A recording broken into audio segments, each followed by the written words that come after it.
Hi అండి, welcome back to our channel. ఈరోజు ఈ వీడియోలో princess cut blouse, deep neck, front close, back open blouse అనమాట. So ఏ విధంగా కటింగ్ చేసుకోవాలనేది ఫుల్ క్లారిటీగా చెప్తున్నాను. కొత్త వారికి అయినా సరే ఈజీగా అర్థమవుతుంది.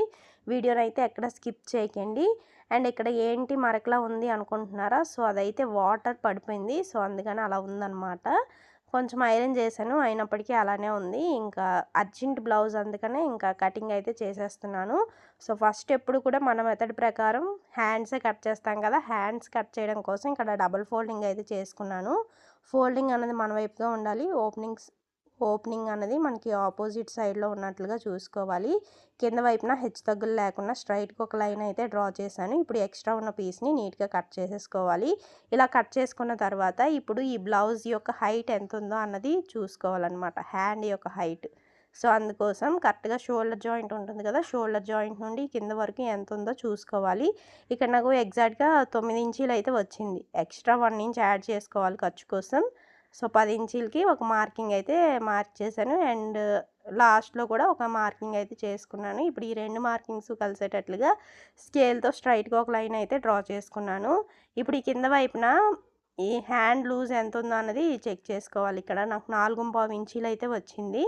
సో 4.5 ఇంచీలకి ఒక మార్కింగ్ చేశాను. అండ్ అలానే ఎక్స్ట్రా ఖర్చు కోసం 2 ఇంచీలు ఇలా మార్కింగ్ చేసుకున్న తర్వాత ఇప్పుడు ఇది హ్యాండ్ లూజ్ ఎంత ఉందో అన్నది చెక్ చేసుకోవాలి. ఆర్మ్ లూజు ఇక్కడ నాకు 7.5 ఇంచీలు వచ్చిందనమాట. అంటే ఇది మనకి స్మాల్ సైజ్ బ్లౌజ్కి వచ్చేసరికి హ్యాండ్ డౌన్ అనేది 3 ఇంచీలు తీసుకోవాలి. 3 ఇంచీలకి అయితే మార్కింగ్ చేసుకున్నాను. ఇప్పుడు స్కేల్తో ఒక స్ట్రైట్ లైన్ అయితే డ్రా చేసుకోవాలి. ఇలా డ్రా చేసుకున్న తర్వాత ఇప్పుడు పై లైన్ నుండి కింద లైన్కి 7.5 ఇంచీలు ఎక్కడైతే వస్తుందో అక్కడికి ఒక మార్కింగ్ చేసుకున్నాను. అండ్ అలానే ఎక్స్ట్రా ఖర్చు కోసం 2 ఇంచీలు మార్కింగ్ చేసుకోవాలి. ఇప్పుడు ఇక్కడ కింద వైపున లైన్స్ అయితే డ్రా చేస్తున్నాను చూడండి. సో ఇలా లైన్స్ డ్రా చేసుకున్నాం కదా. ఇప్పుడు హ్యాండ్ పై వైపున ఇంకా కొంచెం మార్కింగ్స్ అయితే చేసుకోవాలి. ఇక్కడ ఫోల్డింగ్ వైపున ఏంటి అంటే కరెక్ట్గా ఎగ్జాక్ట్గా ఉన్నట్లుగా చూసుకోండి. అంటే ఒకటి ఎక్కువ ఒకటి తక్కువ ఉంటుంది ఒక్కొక్కసారి. సో అలా కాకుండా పర్ఫెక్ట్గా ఉన్నట్లుగా చూసుకోండి. ఇప్పుడు చూడండి, ఫస్ట్ లైన్ ఏదైతే ఉందో అక్కడి నుంచి టేప్ని స్ట్రైట్గా పెట్టి హాఫ్గా ఫోల్డ్ చేసి ఇక్కడ ఒక మార్కింగ్ చేసుకున్నాను.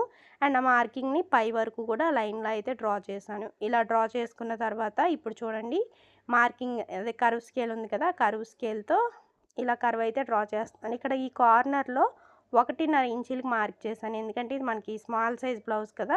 అండ్ ఏ సైజ్ బ్లౌజ్ అయినా సరే అదే ఫస్ట్ లైన్ ఉంది కదా, అక్కడి నుంచి మన వైపుగా 1 ఇంచ్కి అండ్ ఇక్కడ ఇంటూ సింబల్లా వచ్చింది కదా, అక్కడ ఒక 1/2 ఇంచ్కి మార్కింగ్ చేసుకుని మళ్ళీ ఇలా కర్వ్ స్కేల్తో షేప్ని అయితే డ్రా చేస్తున్నాను. ఇది లోతుగా మనం బ్లౌజ్ ఫ్రంట్ పార్ట్లో లోతు వస్తుంది కదా, దానికోసం. సో కటింగ్ చేసేటప్పుడు పై మార్కింగ్ మీద నుండే కట్ చేయాలి. ఇలా కట్ చేసుకున్నాం కదా. సో ఇక్కడ ఒక టక్ పెడుతున్నాను అండ్ అలానే ఇక్కడ ఒక టక్ పెడుతున్నాను, ఈ మిడిల్లో ఒక టక్. ఇలా టక్స్ పెట్టుకున్న తర్వాత ఇప్పుడు ఓపెన్ చేసుకోవాలి. ఇలా ఓపెన్ చేసిన తర్వాత మాత్రమే లోతుగా ఉన్న పార్ట్ని అయితే కట్ చేసుకోవాలి. ఇక్కడ చూడండి, ఇప్పుడు లోతుగా ఉంది కదా, లోతుగా మనం ఏదైతే మార్కింగ్ చేసామో దాని మీద కట్ చేస్తున్నాను అనమాట. ఇప్పుడు ఇక్కడ ఒక టక్ పెట్టామంటే మనకి ఫ్రంట్కి ఏది వస్తుందో ఈజీగా తెలుస్తుంది.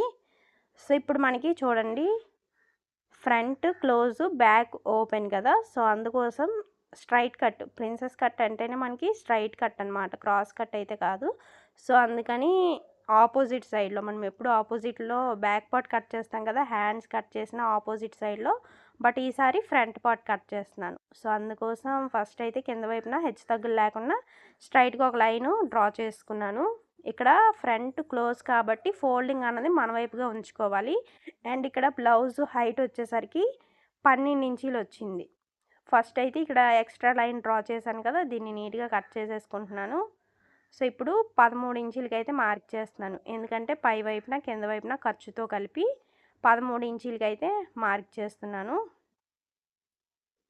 సో వీడియో కొంచెం క్లారిటీ మిస్ అయినట్టుంది. సో మీకు చూపిస్తానులేండి. ఇక్కడ చూడండి, 13 ఇంచీలకి మార్కింగ్ చేశాను కదా. ఇప్పుడు ఈ రెండు మార్కింగ్స్ కలిసేటట్లుగా స్కేల్తో స్ట్రైట్ లైన్ అనేది డ్రా చేస్తున్నాను.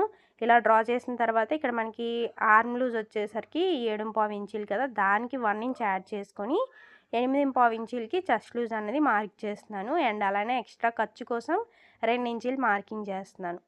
సో ఇప్పుడు ఈ మార్కింగ్స్ కలుపుతూ స్కేల్తో లైన్స్ అయితే డ్రా చేసుకోవాలి ఇలాగా.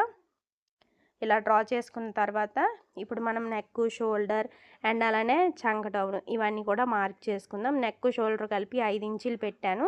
అండ్ నెక్ వచ్చేసరికి 2 ఇంచీలు. ఇది మనకి స్మాల్ సైజే కాబట్టి సరిపోతుంది. ఇంకా చంక డౌన్ వచ్చేసరికి 5.5 ఇంచీలు అయితే తీసుకున్నాను. ఇప్పుడు ఇక్కడ స్కేల్తో డ్రా చేసేస్తున్నాను లైన్ని. ఇలా డ్రా చేసుకున్న తర్వాత చూడండి, ఇక్కడ కర్వ్ స్కేల్తో కర్వ్ షేప్ అయితే ఇచ్చుకోవాలి. ఇక్కడ కర్వ్ షేప్ అయితే ఇస్తాం కదా.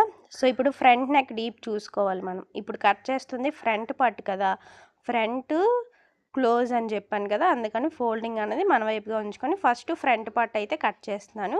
ఇక్కడ ఫ్రంట్ నెక్ డీప్ వచ్చేసరికి నాకు 5.5 ఇంచీలు వచ్చింది. బట్ కస్టమర్ అయితే ఇంకొక 1/2 ఇంచ్ డౌన్ పెట్టమన్నారు. అందుకని నేను ఇక్కడ 6 ఇంచీలకి అయితే మార్కింగ్ చేస్తున్నాను.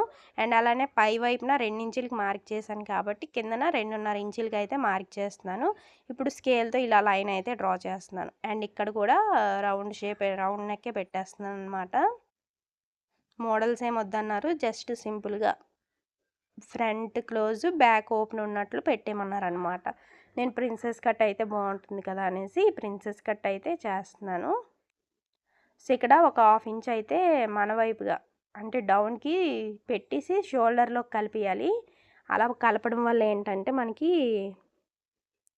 షోల్డర్ అది జారిపోకుండా ఉంటుంది. ఇప్పుడు ఏంటంటే ప్రిన్సెస్ కట్కి చెస్ట్ పాయింట్ మార్కింగ్ చేయాలి కదా. ఇక్కడ మీకు ఈజీగా ఒక టిప్ అయితే చెప్తాను చూడండి. టోటల్ హైట్ ఎంతైతే ఉందో దాంట్లో 3వ భాగం మనం తీసుకోవాలన్నమాట. ఇక్కడ మనం 13 ఇంచులకి కదా మార్క్ చేసాం. టేప్ను ఒకసారి ఇలా రౌండ్ చేయండి. ఇలా రౌండ్ చేసి కరెక్ట్గా పెట్టారంటే మనకి 3వ భాగం వచ్చేస్తుంది. చూసారా, 3వ భాగం అయితే వచ్చేస్తుంది. అలా కాకుండా మీరు ఫోన్లో క్యాలిక్యులేట్ చేయాలంటే 13/3 చేస్తే ఎంత వచ్చిందో అంత హైట్ పెట్టుకోండి, సరిపోతుంది. అండ్ ఇది మనకి స్మాల్ సైజ్ బ్లౌజ్ కాబట్టి కింద వైపున ఫోల్డింగ్ దగ్గర నుండి 3 ఇంచీలకి మార్క్ చేశాను. అండ్ పైన చెస్ట్ పాయింట్ మార్క్ చేశాం కదా, అక్కడ కిందన ఎంత అయితే మార్క్ చేస్తామో దానికన్నా ఒక 1/2 ఇంచ్ ఎక్స్ట్రా మార్క్ చేసుకోవాలంటే 3.5 ఇంచులకి అయితే మార్క్ చేశాను.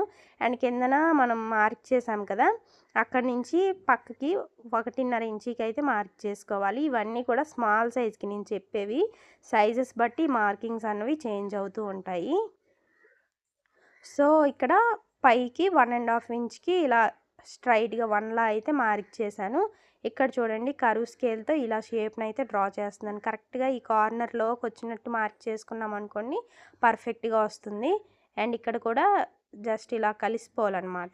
ఇక్కడ మనకి నీట్గా ఉండాలి. స్కేల్తో స్ట్రైట్గా డ్రా చేసేస్తున్నాను. చూసారు కదా, ఇలా రావాలన్నమాట. ఇప్పుడు ఇది లైట్గా ఎస్ సింబల్, చాలా లైట్గా ఎస్ సింబల్ వచ్చేటట్లుగా డ్రా చేసుకోండి. అంటే స్ట్రైట్గా కాకుండా జస్ట్ ఇలా కరువులా రావాలి. ఇలా పెట్టుకుంటే పర్ఫెక్ట్గా వస్తుంది ప్రిన్సెస్ కట్ అన్నది. సో ఇప్పుడు ఇక్కడ పై వైపున ఖర్చు కోసం ఒక 1/2 ఇంచ్ అయితే మార్కింగ్ చేస్తున్నాను.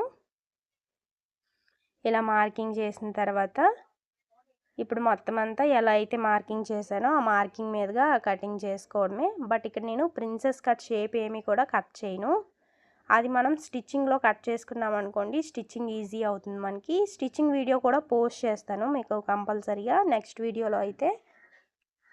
ఎందుకంటే స్టిచ్చింగ్ కూడా చూడండి, మన స్టిచ్చింగ్ కూడా చాలా ఈజీగా ఉంటుంది, ఈజీ మెథడ్లో ఉంటుంది. కొత్త వారికైనా సరే చాలా బాగా యూస్ఫుల్గా ఉంటుంది. సో ఇప్పుడు మొత్తం కట్ చేస్తాం కదా, ఇక్కడ చూడండి ఫోల్డింగ్ వైపుకి ఒక 1 ఇంచ్ పైకి మార్క్ చేసుకోండి. ఇలా మార్క్ చేసుకొని ఆ లైన్ని ఇలా ఇందులోకి కలిపేసుకోండి వీడియోలో చూపించే విధంగా. ఇప్పుడు ఈ పార్ట్ని అయితే కట్ చేసేసుకోండి. సో ఇలా కట్ చేసుకున్నాం కదా, ఇక్కడ ఒక టక్ పెడుతున్నాను అండ్ ఇక్కడ ఒక టక్ అండ్ పై వైపున ఒక టక్ పెడుతున్నాను. ఈ మార్కింగ్ అన్నది నేను బ్యాక్ సైడ్ కూడా మార్కింగ్ చేసుకుంటున్నాను. ఇక్కడ నాకు లైట్గా మార్కింగ్ అన్నది పైకి వచ్చింది. సో దాన్ని బేస్ చేసుకొని నేను మార్కింగ్ అయితే చేసుకుంటున్నాను. ఫస్ట్ అయితే ఈ మార్కింగ్ని బేస్ చేసుకొని ఇలా ఆర్మ్ రౌండ్లోకి అయితే డ్రా చేసేస్తున్నాను. ఇక్కడ చూసారా, చెస్ట్ పాయింట్ కరెక్ట్గానే వచ్చింది. అండ్ ఇందులోకి ఆ లైన్ అయితే డ్రా చేసేస్తున్నాను. ఇప్పుడు ఇక్కడ లైట్గా ఎస్ సింబల్ అయితే మార్క్ చేసుకోవాలి. చూస్తున్నారు కదా, ఇలా.